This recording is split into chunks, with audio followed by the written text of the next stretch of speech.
U.S. President Joe Biden has issued an ultimatum to Israeli Prime Minister Benjamin Netanyahu. He has threatened that the U.S. will rein in support for Israel if it fails to control civilian deaths in the Gaza Strip. Biden said this to Netanyahu during a call yesterday. This comes after 7 aid workers were killed in an Israeli airstrike on Monday. Meanwhile, the cumulative death toll in the enclave has crossed 33,000. Meanwhile, Netanyahu has said that Israel will hurt Iran to defend itself. He said this at the start of a cabinet meeting yesterday. Iran has vowed to take revenge against Israel. Iran blames Israel for Monday's airstrike on the Iranian embassy complex in Syria. The Israeli police have fired tear gas to disperse worshippers at Jerusalem's Al-Aqsa Mosque. The people were performing dawn prayers on the last Friday of the Muslim holy month of Ramzan. The Israeli police say they took action because there were brief incidents of incitement.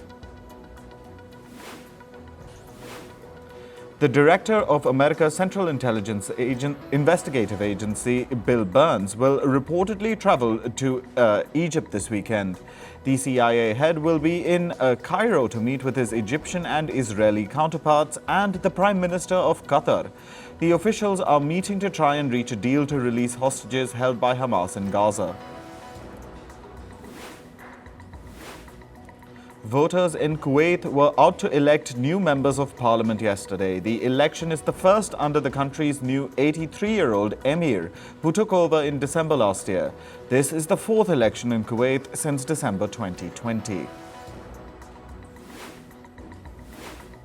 U.S. Treasury Secretary Janet Yellen arrived in China yesterday. She is in China's southern industrial hub, Guangzhou. This morning, she met with the city's governor and gave a speech. During her opening remarks, she emphasized the need to discuss China's industrial overcapacity. Yellen added that she's also looking to discuss issues that both the United States and China disagree on. Meanwhile, U.S. President Joe Biden is hosting a trilateral summit with Japan and the Philippines next week.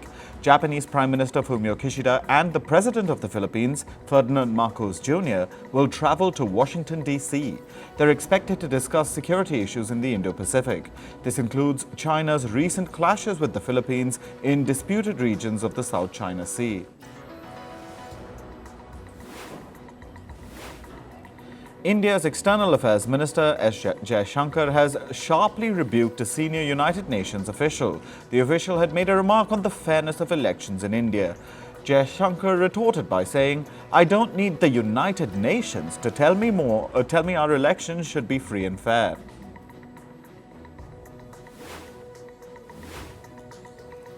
Meanwhile, India's main opposition party, the Indian National Congress, has released its election manifesto. In its manifesto, the Congress has promised to fill nearly 3 million or 30 lakh government job vacancies. The Congress also plans to legally recognize civil unions between people belonging to the LGBTQ+ community. This comes as elections for India's lower house, or Lok Sabha, are set to begin this month. Myanmar's army junta-run TV channel says that 13 drones have been shot down over the national capital, Naypyidaw. It said that out of the 13 drones, 4 carried explosives. However, no damage or casualties were reported. Somalia is expelling the ambassador from neighboring Ethiopia. Somalia has given the ambassador 72 hours to leave. This is an escalation in regional tensions between Mogadishu and Addis Ababa. The tensions spiked in January when Ethiopia signed a port deal with Somalia's breakaway region of Somaliland. Reports say Ethiopia plans to recognize Somaliland as an independent country in exchange for the port access. Perus Congress has voted against starting impeachment proceedings for President Dina Boluarte. The president has recently come under fire for possessing multiple luxury watches. Local media says she owns 14 luxury watches, including multiple Rolexes. A police probe has been launched to investigate how she acquired so many luxury watches. At least 14 people have died in Bolivia after a small bus collided with a lorry. According to local authorities, the truck driver likely fell asleep at the wheel and lost control of the vehicle. The driver is currently in police custody. In climate news, America's northeastern states saw heavy snow and rainfall yesterday. Heavy snowfall led to power outages in nearly 700,000 homes in the region. Dozens of flights have either been cancelled or delayed. Reports say some parts of the region are expected to see over 2 feet of snow in the next few days. In Australia's southeast, heavy snowfall has triggered flood warnings. This includes large parts of New South Wales and Queensland. As per reports, Sydney saw over 4 inches of rainfall today. Dozens of flights at Sydney Airport have been either cancelled or delayed.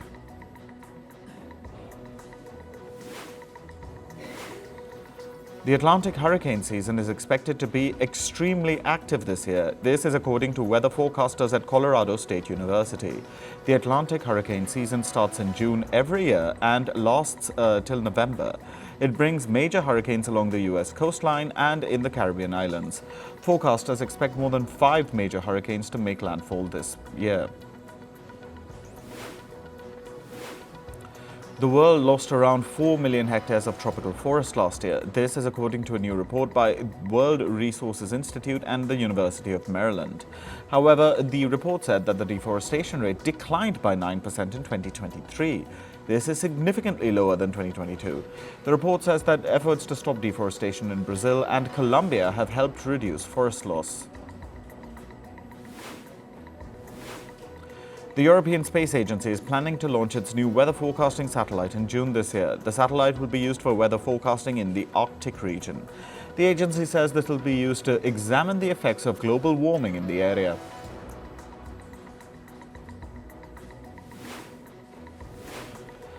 The U.S. Environmental Protection Agency has awarded a $20 billion grant for clean energy products. It's been awarded to 8 non-profit organizations.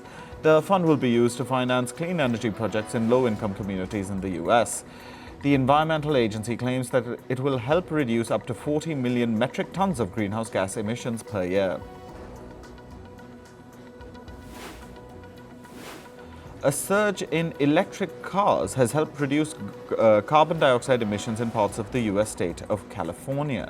This is according to a new report by the University of California. Researchers set up a network of sensors in areas where electric cars are commonly used. This includes parts of San Francisco Bay. The report says that in the last 5 years, sensors have observed a steady drop in carbon dioxide emissions in these places. On to business and tech news. Electric car giant Tesla has reportedly started making cars for the Indian market. The firm is producing right-hand driven cars at its plant in Germany. These cars will be exported to India later this year. Earlier, it was reported that Tesla is planning to look for factory sites in the country. This is to set up a car manufacturing plant. Alaska Airlines received $160 million from Boeing in the first quarter of 2024. The payment is compensation for the airline for over the grounding of Boeing 737 MAX 9 jets.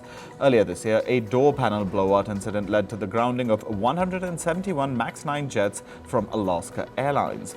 The airline has said that this has severely impacted its fleet capacity.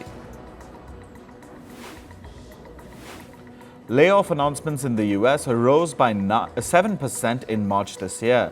This is according to a report by job placement firm Challenger. The U.S. saw over 90,000 job cuts in March. This is the highest number of layoffs in the country in the last 14 months. The report says that the tech firms are announcing over 14,000 job cuts in March. Meanwhile, the U.S. government laid off 36,000 employees. German drug maker Boehringer Ingelheim is laying off some of its employees in the U.S. The firm has said that it's reducing its sales team employees in the country. The rest of the team will be shifted to a hybrid work model, which includes in-person and virtual sales.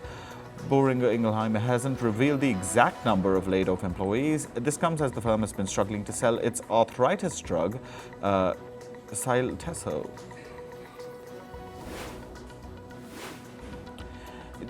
The US investment firm BlackRock has reduced the compensation of its CEO, Lawrence Fink, by 18%. Fink's total pay for 2023 was still around $26 million. This is compared to over $32 million in compensation that he got in the previous year. The BlackRock CEO has been under scrutiny by investors after the firm lost around $4 billion in assets in 2023.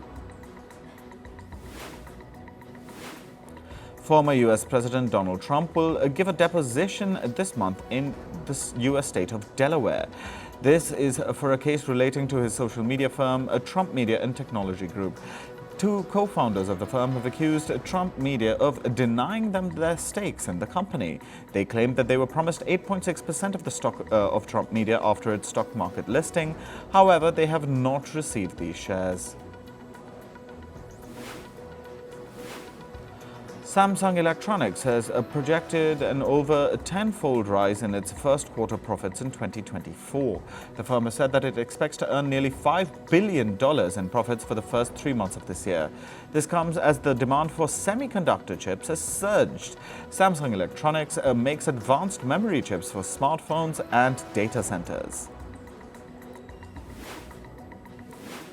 Google's parent firm Alphabet is reportedly planning to buy US software developer HubSpot. HubSpot provides marketing software to businesses. Alphabet is talking to its advisors, but making a potential offer to HubSpot. As per reports, a potential takeover deal would be Alphabet's largest ever acquisition. Disney's streaming platforms plan to start cracking down on password sharing from June this year. This is according to the firm's CEO, Bob Iger. The move aims to increase the number of subscribers on the platform. Password sharing on streaming platforms allows multiple users to access the service with a single account. However, it impacts the earnings of streaming platforms. Apple has been asked to issue clarifications regarding its restricted payment services in Russia. In a letter, Russia's antitrust regulator has accused the firm of blocking access to certain payment services for Apple users in the country. The regulator claims that most Russian banks have been removed from Apple's App Store. This is disrupting digital payment services in the country. Moving to sports, we start with cricket and the IPL. The Punjab Kings beat Gujarat Titans by 3 wickets yesterday. Punjab won the toss and decided to bowl first. Shubman Gill led Gujarat from the front with his knock of 89 to help them post 199 for 4. Shashank Singh was the top scorer for Punjab with his unbeaten 61 of 29 balls. Electricity Board officials disconnected power supplies at the Rajiv Gandhi International Cricket Stadium in India's Hyderabad yesterday. It's the venue where Sunrisers Hyderabad will take on the Chennai Super Kings later today. Electricity at the stadium was cut due to pending dues amounting to over 1.67 crore rupees. The Hyderabad Cricket Association was notified about this on February 20th. However, the incident didn't hamper the training sessions for the IPL teams. Surya Kumar Yadav is set to join the Mumbai Indians camp for the first time this season. He was ruled out due to an ankle injury due to India's South Africa tour. So, Surya Kumar Yadav's condition worsened after he developed a sports hernia. The National Cricket Academy, or NCA, has declared him fit after rehabilitation.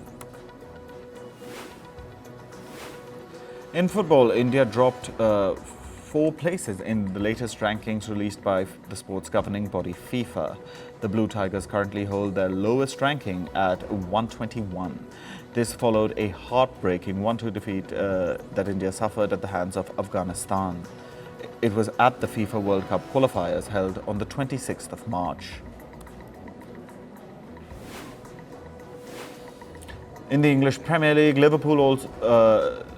Liverpool are back to the top of the points table. This comes after they secured a 3-1 home turf win over Sheffield United yesterday. Darwin Núñez gave Liverpool a 1-0 lead in the 17th minute.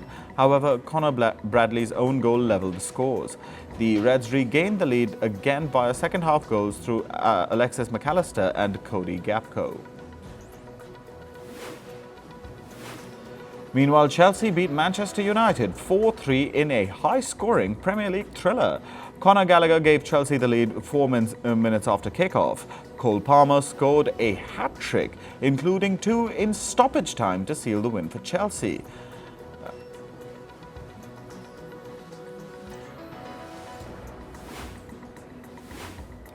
In tennis, former world number 1 Rafael Nadal has withdrawn from the 2024 Monte Carlo Masters. He announced the news on social media yesterday. Nadal has been struggling with injury issues and he said his body still hasn't recovered.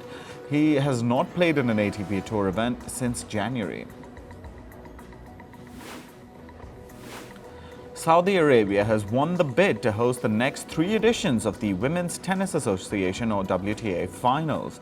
They offered a record prize money of over $15 million to host the flagship tour event in women's tennis. The WTA chief said the deal is a positive step for the growth of women's tennis globally. It'll be the biggest annual women's event in the country.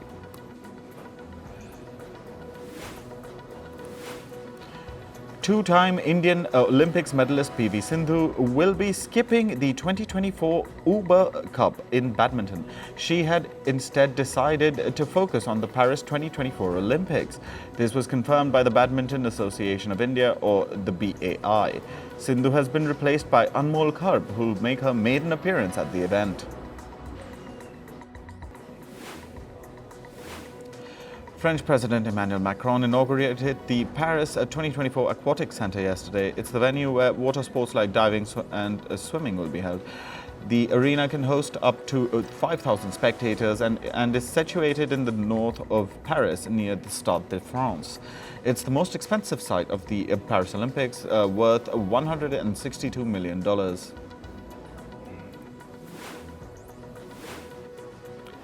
In entertainment news, the rapper Ye, formerly known as Kanye West, is facing allegations of making inappropriate sexual remarks around his colleagues.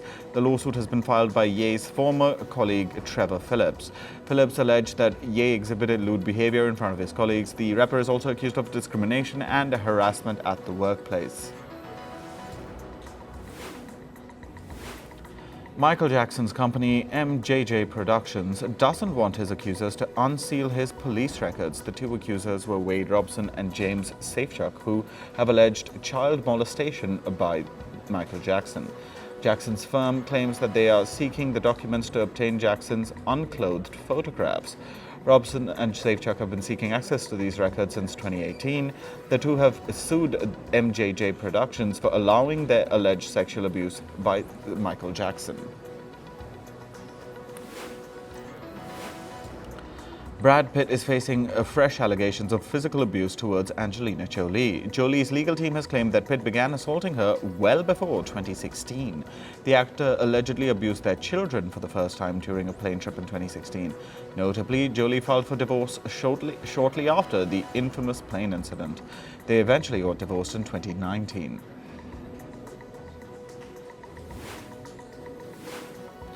Madonna's lawyers are calling for the dismissal of a lawsuit filed by 2 of her concert attendees. She's been accused of starting her concert 2 hours late in December. The plaintiffs claim that the delay in Madonna's show caused inconvenience and injuries to some concertgoers. But her lawyers say there was no proof that the late start time resulted in injuries. They further argued that concerts rarely begin on time. Billie Eilish surprised all of her Instagram followers yesterday. She added everyone to her close friends list on the social media platform. The Oscar-winning singer then posted a picture of her hand on the Instagram story, which seemed to be teasing a new music album. Eilish is one of the most followed celebrities on Instagram with over 114 million followers. Michelle Obama recently praised Beyoncé's country-themed album, Cowboy Carter. She called Beyoncé a history maker and said she was proud of her. The 27-track album has already broken streaming records on several platforms since its release last week. Spotify announced that it became the platform's most streamed album in a single day in 2024. Canadian singer The Weeknd's dominance in the commercial music space continues to grow. The Weeknd is back on the Billboard charts this week with his new song, Young Metro. This is his 99th song to chart on Billboard's Hot 100 list. He's now just one song away from earning 100 charting hits on the Billboard Hot 100.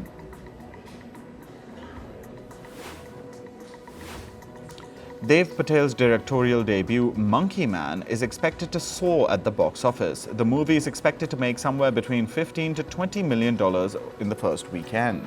In the US, Monkey Man hits theaters today. However, its release in India has been delayed for now. The next Matrix adventure has officially been confirmed. However, this will be the first title in the franchise without Lana and Lily Wachowski as directors.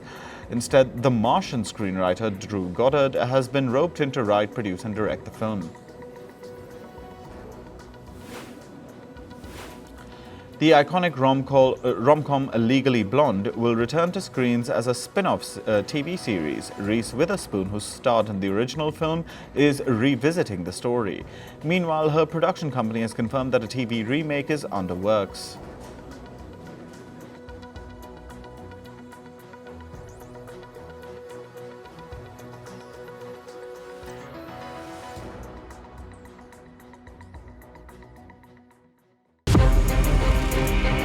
From impeachments to inaugurations, if it's a political story, we are on the scene. The race for the White House is heating up. We're beating Biden. How dare he say that? If it's breaking news, we're live with the latest coverage. From the White House, the State Department, and Capitol Hill, we know the issues, but above all, we know the players to bring you the latest in-depth analysis on all the key stories that we're covering. I'm Eric Ham. Join me from Washington here on Firstpost America.